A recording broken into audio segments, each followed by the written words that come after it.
Hello, friends. Welcome back to another podcast. This is Brink About It. My name is Matthew Brinker, and I told you I was going to try to have a guest on this time, but didn't work out this time. I'll tell you why. I'm going on a trip to film for a week. Tomorrow I leave, and I didn't really have time to schedule somebody to do this with me. Plus, I'll be out of town. I have to take all my gear with me. I don't want to take the podcast studio down and take it with me and try to do something there.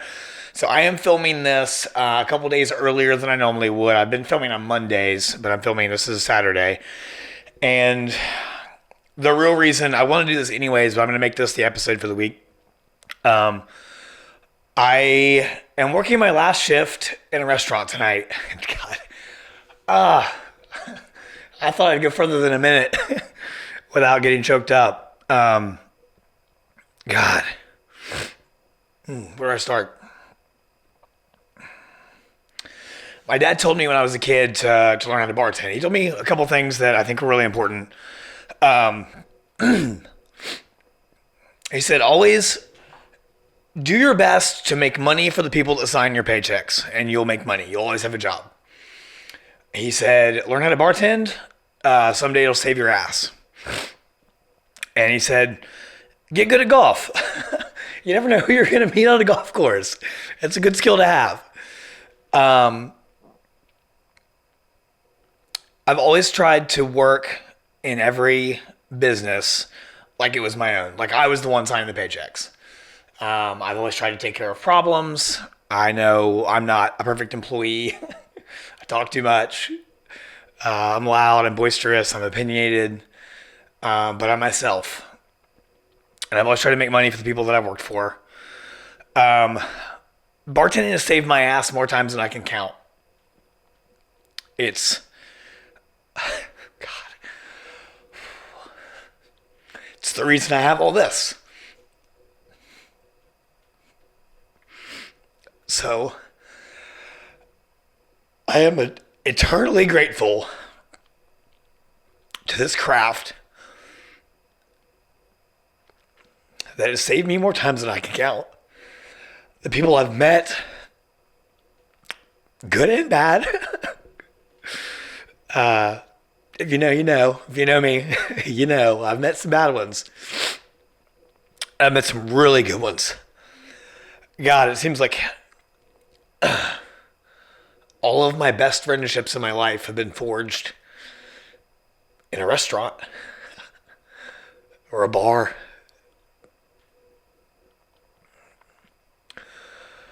I took my first service job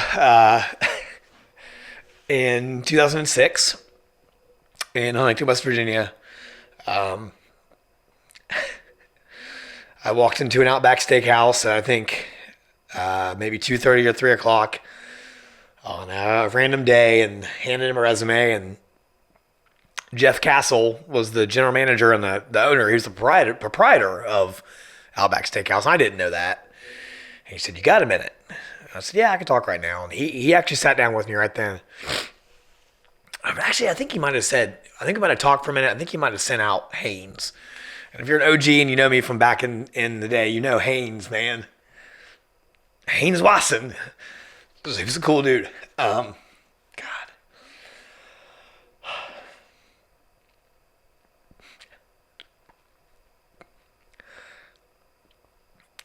Took this job as a busser at Outback Steakhouse. And I got one of my roommates to be a busser with me. And there was a guy named Max who I'd seen in classes. And he was like the attractive hotshot server guy and had a cute girlfriend and all that stuff. And I remember like, God, I wish I could be cool like that. I'm just bussing tables. But I worked my ass off. And they pretty quickly moved me over to like hosting too, because they were like, all right, he's presentable, he can be in front of the house and all that as well. I very quickly started doing takeaway, serving, and then serving. And I remember there was a guy named Jason Stevens, G. Dot, was like the main bartender, and he's one of the main bartenders and servers there at the Outback in Barboursville, West Virginia. And I remember asking him one day, I was like, what's the key to good service? And he said, anticipation of the needs of your guests. if they have to ask for something, you've already messed up, and not like you failed, but like you've already messed up. You won't need to anticipate the needs of your guests and get them the things that they need before they ask for it, before they know they need it. At the time, the joke was like, if somebody orders a well-done steak, take ketchup to the table. Like, yeah. And this is '06 in West Virginia. Of course, we're getting a lot of well-done steaks and butterflied steaks and things. And, whatever. To each their own. If you like it, cool. If not, cool. But yeah, it's like anticipation of needs. And I remember, I ended up working, I think maybe a year and a half there, something like that. And ended up like starting to get close to like training bartending, and then I took another job doing something else, and then I left and kind of never thought I'd do service again. And then I found myself needing a job again many years later. I was in and out, but I found myself needing a job again solidly many years later. And my friends came calling again. God, my friends from Outback. Pete was working at a place called the Bistro, and they were opening another restaurant called Cellar Door. And Max let me crash on his couch. I'll have to bring Max on. I'll have to do like a story time about college, because Max and I have like a really fun, interesting history. But anyways, Max let me not crash on his couch. Max let me sleep in his bed. Pete got me a job. And the Bistro and then Cellar Door saved my ass again. And this is my first kind of real foray into wine and craft cocktails and a little bit more upscale fine dining. I'd done like some casual things and shots and beers and things like that. And then of course Outback Steakhouse, like I mentioned, but it was cool. It lasted about a year. I ended up leaving to go pursue some other things. And then again, found myself looking for a job. And I was working some odd jobs, helping friends with different things. And I'd become a regular at a brewery. 6 Sense Brewing in Jackson, Ohio. And at this point, I'd already picked up photo and video stuff. It was kind of right after leaving the last thing, and right before this, I'd picked up photos and videos and photo and video work and all that.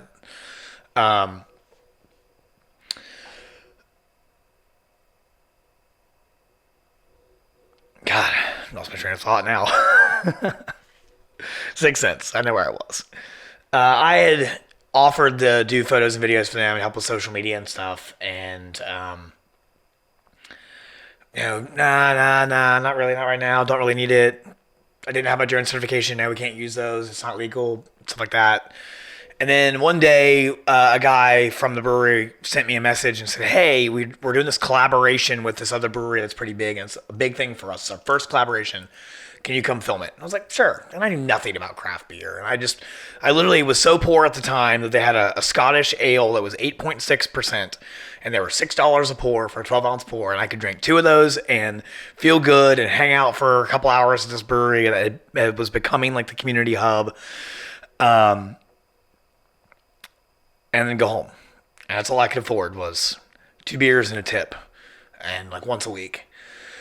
And this collaboration was unpaid. It was, we'll pay you in beer. And I was like, sure, I'll get some free beer for doing the thing I really want to be doing anyways, so fine. And it wasn't but maybe a couple weeks later that I really decided I was going to go back into the service industry. And I walked in one night and said, hey, I need a job. And the guy, Grant, who was the manager at the time, said, you're hired. And I was like, do you need to like run this by anybody or ask anybody about this, or we're just doing that? He's like, no, you're hired. We're adding a food truck. I know you have experience. I knew the chef next door and a bunch of people around. Like my sister had worked for the owners of the brewery and the restaurant next door years ago. And like,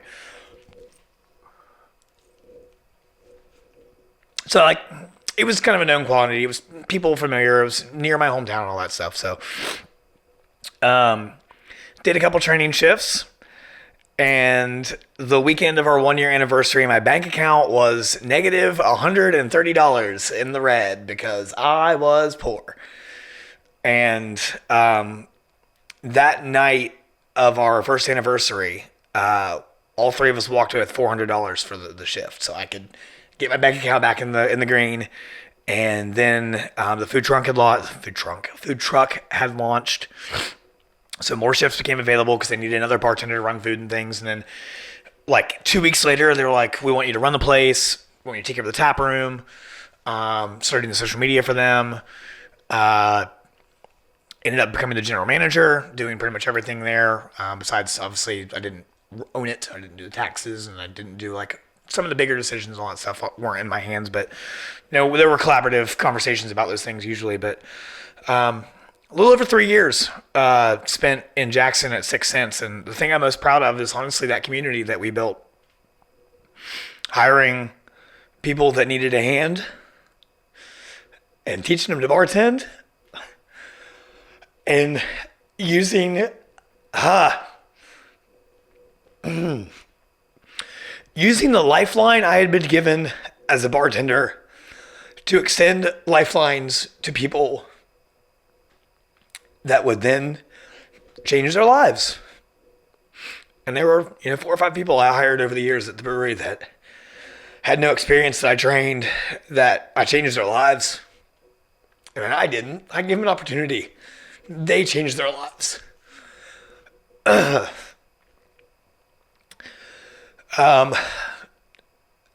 photo video thing was going crazy. This is 2019, probably about this time. Brewery's nuts. I'm making tons of money. Photo video is going great. I'm super happy with it. I come down to this area to visit my sister early 2020, and I mentioned this story before, and I'm like, I'm going to go put in my notice. I'm going to quit, and I'm going to go full time. And she's like, well, you want to check out what's happening overseas? It's going to come over here, blah, blah, blah. You know what happened? We got locked down. Photo video just screeched to a halt. But what I'm most proud of is what we did at that brewery in 2020. That community, man. And I know I mentioned this before too, but that community was cool. This little brewery and tap room in Jackson, Ohio started becoming the place where people came to get their relief, their brief moment of conversation with the bartenders as they picked up their food and beer or canned cocktails eventually to go. And it was so cool. I'm so proud of that. And it wasn't even me. It was the culmination of all the things. It was the owners, the bartenders. It was the social media, the food, the beer, the cocktails, the community. We created this really cool cheers vibe where like we knew everybody's drink order. We knew all the kids. We knew all the food orders. We knew everybody. We knew the wives. And it was just a cool place to hang out. And of course, we navigated through 2020 with lots of pivots, lots of changes, and it was really hard. I didn't think I'd need tissues. And things got really hard. We had an employee quit, and then some things happened, and I ended up leaving the brewery, and then I ended up doing some odd jobs again, and then wasn't sure what I wanted to do, was trying to be full-time into the media thing because that's what I wanted to do, and we were opening back up, and everything's open, and people are going back to work, and I couldn't find a job for like 4 months. I just did odd jobs forever, felt like. And then I moved to Wilmington and took a job at a brewery down here. Met some people that I'll never forget in good and wonderful ways, and also terrible and awful ways. Ended up quitting there because it wasn't what I was promised, and took a job that was also not what I promised. And that's a whole other story. We'll talk about that one another time, but I'll give you the quick rundown on that one. Was, I got promised to do media graphic design at the brewery, and then I did, but it wasn't really what I was expecting and what I wanted. I took this job for some guaranteed money, and then they were working me to death on the floor, 12 hours, basically, some short breaks, stuff like that.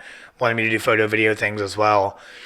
And I just wasn't having it. I wasn't in a good place mentally and emotionally either. I was dealing with a girl that I wanted to grab hold of and love, and she wasn't having it. And so I learned to let her go. And there was one day, like, I'm if you can't tell, I'm pretty vocal about things, and I was really not happy about working at this place and the way they did stuff.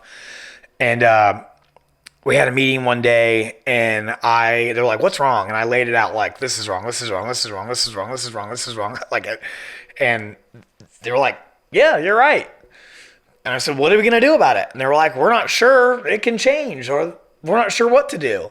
And I said, "Well, this is no longer a conversation. This is an exit interview. If you can't change these things, you'll never keep talented service professionals, and you'll never get this place to be where you want it to be."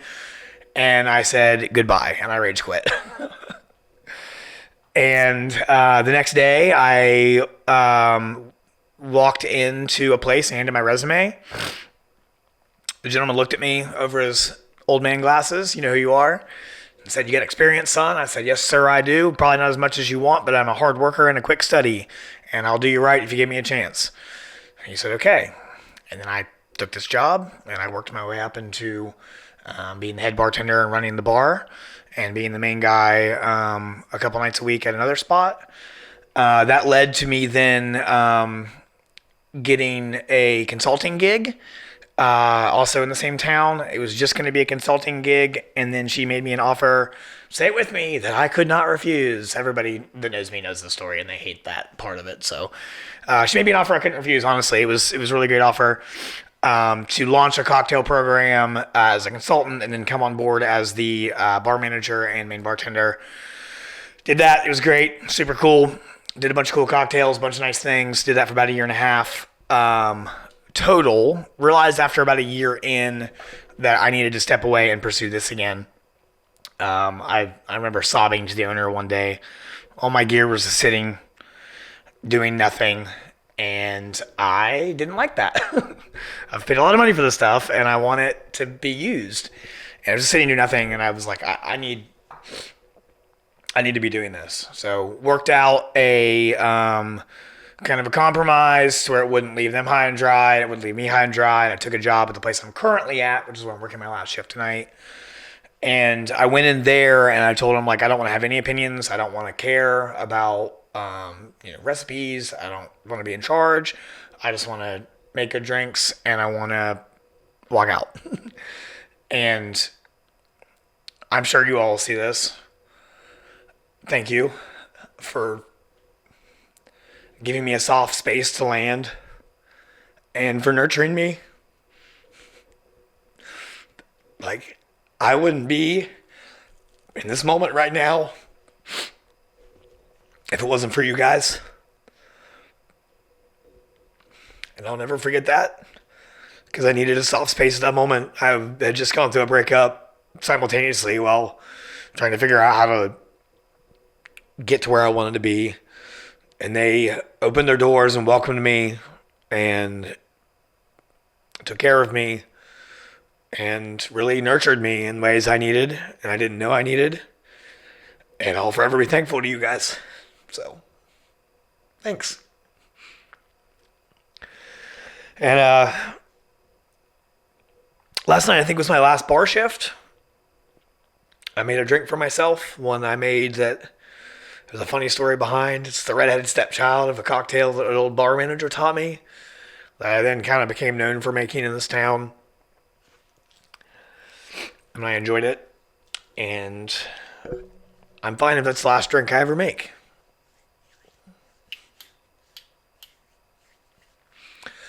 I might make some drinks tonight. I might pick up shifts. I might take another job somewhere. Who knows? Maybe this doesn't work out. Maybe I don't do what I want to do in this multimedia world I'm jumping full force into. Maybe this podcast does nothing, and maybe my clients dry up, and maybe the vlog things I'm going to start doing, and the client work, and all the different, not the client work, the community spotlight work I'm going to be doing, maybe it doesn't work, and maybe I go back to it. Or maybe someone hits me with an offer that I think is too attractive to turn down. Who knows? But for right now, I'm going full force into this media thing. I think you can see it over here in this shot. Yeah, I got another little vertical guy over here. Not that this matters, but it's continually investing in more things to make creating for myself and for other people easier.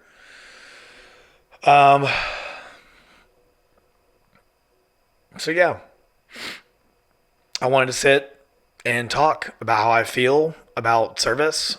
Um, I think one of my favorite stories. I had a bartender who was dating a guy, and the guy was watching me bartend. This is back in Ohio, and we were getting our asses kicked, man. And we were I was busy. I was making a ton of margaritas, and I hate a margarita, by the way. The thing I hate more than a margarita is a Paloma. Please don't order Palomas. Please stop ordering Palomas. They're just worse margaritas. And margaritas are just, they're fine, but they're not like, oh, I'm going to have a margarita. Anyways, I'm making a ton of margaritas, and the guy keeps yelling at me like, Brinker, Matt, Brinker, hey. And I'm like, what? I am busy. And he's like, you're a machine, dude. And I remember at that point in time, I was like locked in, and I was, movements were exact and all that stuff. And it was cool. I think that was like the first moment I really remember being like, man, maybe I am getting pretty good at this thing. I've always tried to be like 1% better, a little bit. I think it's Kaizen. There's a Japanese like thing. It's like a little bit better. There's an idea called that, I don't know where it comes from. I don't know where I got this from, but like sharpening the sword though, like continually getting sharper and more exact. If you worked for me or with me, you know how I am about sharpening the sword. You know how I am about mise en place. Mise en place is a place for everything and everything in its place. My mother raised me that way.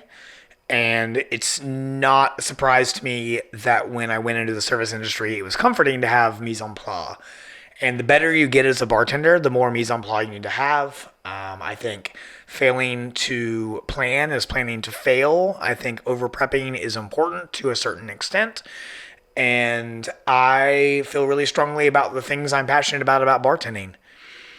Because I've tried to continually sharpen my sword and get a little bit better and learn from people that are smarter than me and learn from people with different perspectives and take it all in, and also realize that as long as you're not being mean or giving people things that they can't consume for allergy reasons or whatnot, or they don't want or whatever, it's just entertainment. But I do believe that the service industry is entertainment. It's not just service. Really good service professionals, in my opinion, understand the entertainment side of things and the experience of it. And I get constant crap, like jokingly from my friends about talking too much and about being loud and all that. And I know, I get it. Like, I hear you. I hear all of you. Like, shut up, Brinker. But I know unequivocally that I have provided an experience that people have enjoyed. As a bartender, as a service professional, I have been the reason people have come to places. I was told once that nobody came here to see me or because of me. And on my last shift, we had 40 people walk through the door to see me.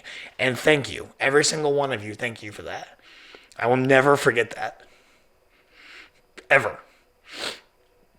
Because at that point in time, that was one of the most hurtful things someone had said to me. To my face. No one comes here because of you or to see you. No one. With venom, with malice, it was said to me. And I had a bunch of people show up for me that day. And that meant a lot. So thank you for that. But yeah, I think I love the entertainment. I love being part of the show. I love being the show. If you can't tell... I don't want to be the show. Like, I don't actually want to be the show all the time, but like for the joke, I don't mind talking. I don't mind the spotlight. You've probably seen this tattoo. See if I can get it to focus. It's gonna be hard to see. Anyways, it's two katanas, which are the sharpest sword in history, and there's dream catchers and feathers on my forearm. And I got that this spring because it was when I quit the place I had started the cocktail program to pursue doing this full time with like a side of bartending at the place I'm currently still at. I wanted to get it to remember to keep sharpening my sword, to keep remembering that Your dreams are attainable, but you have to keep working. You have to keep getting better at it. And that's why it's on my forum.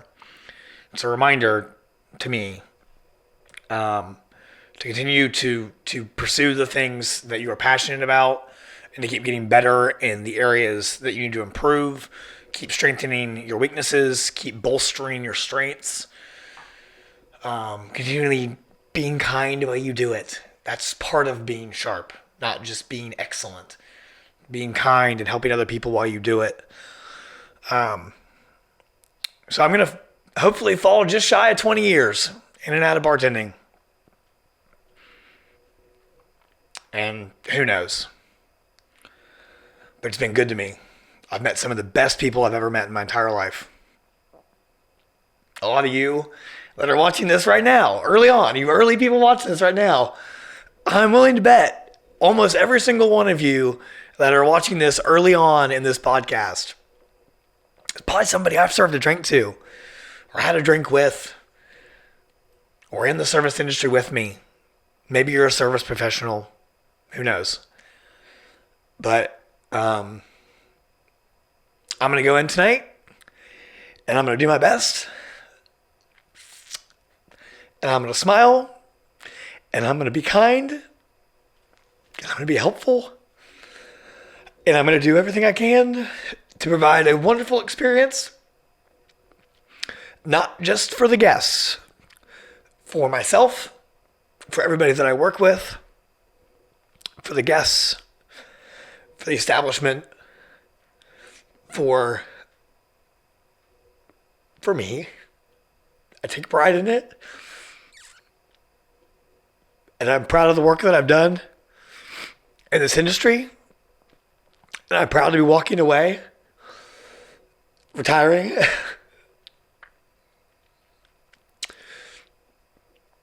And I'm proud of it. I say constantly that I'm proud of the man that I've become. And I'm proud of the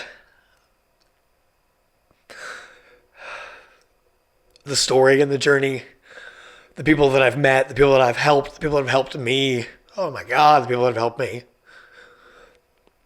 So, thank you all so much.